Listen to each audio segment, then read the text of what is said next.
Hello student, welcome to ace coaching centre. जैसा कि आप लोग को पता है कि एस कोचिंग के द्वारा ऑब्जेक्टिव सीरीज चल रहा है, जिसका 4th लेक्चर आज शुरू होने वाला है फिजिक्स का। चलिए स्टार्ट करते हैं हम लोग।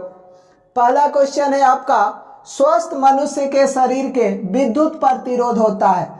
बाबू स्वस्थ कह रहा है ना, तो विद्युत प्रतिरोध कम से कम आपका 30,000 से एबव रहना चाहिए, यानी इसमें आपका आंसर हो जाएगा 50,000 ओम। लेकिन वही शरीर आपका गीला हो जाता है तो आपका विद्युत प्रतिरोध हो जाता है 200 से 400 ओम के बीच। यानी अगर शरीर आपका सूखा है या स्वस्थ है तो उस कंडीशन में विद्युत प्रतिरोध का मान होता है 50,000 ओम।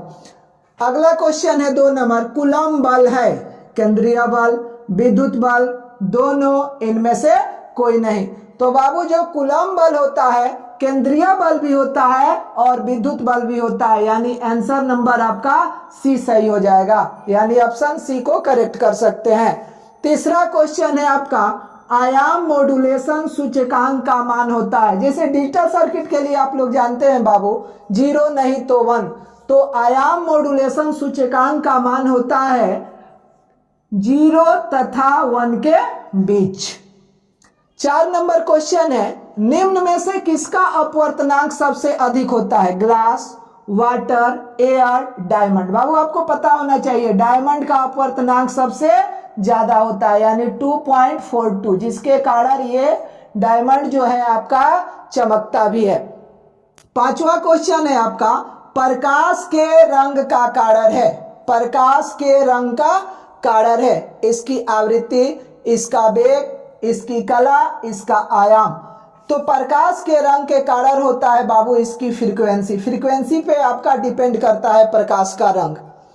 6 नंबर क्वेश्चन है आपका, सूर्य के प्रकाश का स्पेक्ट्रम होता है। सूर्य के प्रकाश का स्पेक्ट्रम होता है, पहला ऑप्शन है सतत, रैखिक स्पेक्ट्रम, काली रेखा का स्पेक्ट्रम, डी इनमें से कोई नहीं। तो ध्यान रखिएगा बाबू, सूर्य के प्रकाश का स्पेक्ट्रम जो होता है आपका सतत होता है, सतत यानी कंटिन्यूअस होता है। 7 नंबर क्वेश्चन है आपका, प्रकाश के अनुप्रस्थ तरंग की प्रकृति की पुष्टि करता है। पहला आपका व्यतिकरण, बी नंबर में परावर्तन, सी नंबर में ध्रुवण, डी नंबर में बढ़विक्षेपण। तो बाबू ध्यान दीजिएगा, ऐसे प्रकाश की जो प्रकृति होती है अनुदैर्घ्य भी होती है, अनुदैर्घ्य भी होती है और अनुप्रस्थ भी होती है। तो बाबू जब प्रकाश की प्रकृति को अनुदैर्घ्य तरंग मानते हैं ना, तो ध्रुवण की व्याख्या नहीं हो पाती है। तो प्रकाश को हम लोग क्या मानते हैं? अनुप्रस्थ तरंग मानते हैं, तो आपका ध्रुवण की व्याख्या हो जाती है। यानी प्रकाश के तरंग अनुप्रस्थ तरंग की प्रकृति की पुष्टि करता है। तो ध्यान दीजिएगा बाबू, इसका आंसर हो जाएगा आपका ध्रुवण हो जाएगा। ध्रुव प्रबलता का एसआई मात्रक होता है, पोल स्ट्रेंथ। ध्रुव प्रबलता का एसआई मात्रक होता है न्यूटन पर एम्पियर मीटर टेस्ला। बाबू ध्रुव प्रबलता का एसआई मात्रक जो होता है आपका एम यानी एम्पियर मीटर होता है। 9 नंबर क्वेश्चन देखिए आपका, 9 नंबर थोड़ा न्यूमेरिकल है, ध्यान दीजिए। यहाँ एक प्रत्यावर्ती धारा का समीकरण I बराबर कितना दिया है बाबू? 0.6 साइन 100 पाई टी, और प्रत्यावर्ती धारा का समीकरण होता है I बराबर I0 साइन ओमेगा टी। बाबू इसमें आपको निकालना है आवृत्ति। तो आवृत्ति देखिए यहाँ WT है ना बाबू, W यहाँ, और यहाँ पे कितना है आपका 100 पाई टी। तो यहां से आप लोग W को इसके इक्वल कर लीजिए, यानी 100 पाई, और W बराबर होता है बाबू 2 पाई F, यानी 100 पाई। पाई से आपका पाई कैंसिल, F निकल जाएगा, 2 से काट दीजिए, यानी बाबू आपका जो हो जाएगा 50 हर्ट्ज। यानी प्रत्यावर्ती धारा का समीकरण I बराबर 0.6 साइन 100 पाई टी है, तो विद्युत धारा की आवृत्ति आ जाएगी आपकी ओनली 50 हर्ट्ज। 10 नंबर क्वेश्चन देखिए, किसी ऊंचाई ट्रांसफार्मर, बाबू स्टेप अप ट्रांसफार्मर बोलते हैं, में प्राइमरी व सेकेंडरी कुंडली में क्रमशः N1 तथा N2 लपेटे हैं। नंबर ऑफ टर्न, तो बाबू ध्यान रखिएगा, आपका जो स्टेप डाउन ट्रांसफार्मर होता है इसमें सेकेंडरी साइड लपेटों की संख्या जो होती है बाबू ज्यादा होती है। यानी ध्यान दीजिएगा कि आपका सेकेंडरी साइड लपेटों की संख्या ज्यादा होगी तो आपका स्टेप अप ट्रांसफार्मर होता है, यानी N2 ज्यादा होगा आपका N1 से।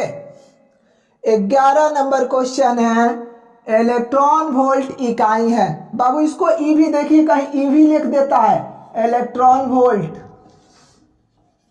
और इलेक्ट्रॉन वोल्ट जो होता है ना बाबू, ये आपकी ऊर्जा की इकाई होती है। और याद रखिएगा, ये भी पूछ देता है, एक इलेक्ट्रॉन वोल्ट बराबर 1.6 10 के पावर -19, यहां जूल लिखना है, कूलम नहीं। 12 नंबर क्वेश्चन है आपका, बूस्टर का नियम है म्यू बराबर tan IP, म्यू बराबर sin IP, म्यू बराबर cos IP, म्यू बराबर cot IP। तो बाबू बूस्टर का नियम है आपका म्यू बराबर tan IP। आवेश का बीमा होता है AT के पावर -1, A के पावर -1T, DAT²। तो निकाल लीजिए बाबू, पढ़े होंगे आप लोग, I बराबर Q/T, लेकिन किसका निकालना है, Q का। तो Q बराबर हो जाएगा आपका IT, I का बाबू एम्पियर, स्मॉल t यानी टाइम का, कैपिटल T यानी देख लीजिए, यानी ऑप्शन नंबर आपका ए सही हो जाएगा। यदि डेल किसी जगह का नमन कोण है तो tan डेल का व्यंजक होता है बाबू VB/VH। V मतलब वर्टिकल, H मतलब हॉरिजॉन्टल, और B का अर्थ होता है बाबू चुंबकीय क्षेत्र। लास्ट क्वेश्चन देखेंगे 15 नंबर। दो समान धारिता C वाले संधारित्र को समानांतर क्रम में जोड़ने पर इसकी समतुल्य धारिता क्या होगी। तो बाबू जब दो कैपेसिटर समानांतर क्रम में जोड़ दीजिएगा, मान लीजिए इसका कैपेसिटेंस भी C, इसका कैपेसिटेंस भी C, तो समानांतर क्रम में जुड़ा रहता है, तो इसका कैपेसिटेंस जो होता है C1 + C2, यानी C + C बराबर 2C, यानी आपका आंसर हो जाएगा 2C। चलिए लास्ट क्वेश्चन आपका खत्म हो गया। उम्मीद करता हूं कि ये वीडियो आप लोग को अच्छा लगा होगा। अगर अच्छा लगा होगा तो दोस्तों में ज़्यादा से ज़्यादा शेयर कीजिए ताकि उन लोगों को भी लाभ मिल सके। Thank you.